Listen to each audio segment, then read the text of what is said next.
All right, while they're dealing with that issue, let's bring in our expert this hour, national trial attorney Michael Jaafar. Michael Jaafar, let's first talk about everything that happened outside the presence of the jury. You already heard me say I thought the judge was professional, but he was well-read and he was aggravated. The defense attorney just kept going and going. On the other hand, the job of the defense attorney is to zealously advocate for their client, and I believe that's what he was doing. What do you make of the fact that the motion to dismiss, because the defense attorney is saying, listen, this expert is now talking about things that I had no notice of in spite of there being a deposition. The judge disagreed, cited case law, referred to the deposition. What do you think of the judge's decision ultimately to say, denied, I am not dismissing this trial, move ahead? I agree with the judge's decision for two reasons. Number one,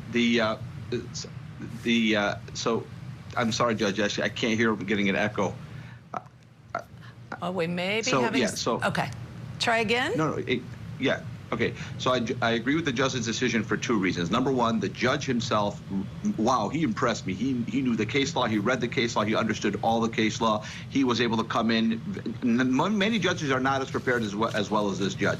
So I agree with the judge's decision on the law. I agree with the judge's decision that, hey, I gave you the opportunity, I told you to do this deposition to protect your client, and then you did the deposition. She was addressing certain questions that you had, but on top of all that, what you're asking for, the sanction you're asking for, is the most extreme sanction, and by Third Circuit law, I can only give it if there's no other remedy available. There's so many other remedies available, so I completely disagree with you. I agree with the judge, and by the way, while I was watching that, all I kept thinking was, imagine Sarah Boone trying to do this trial by herself. There's no way any citizen is capable of doing any of this without an attorney. And also, one more thing, our colleague, Mr. Owens, he really has acquitted himself well in this trial.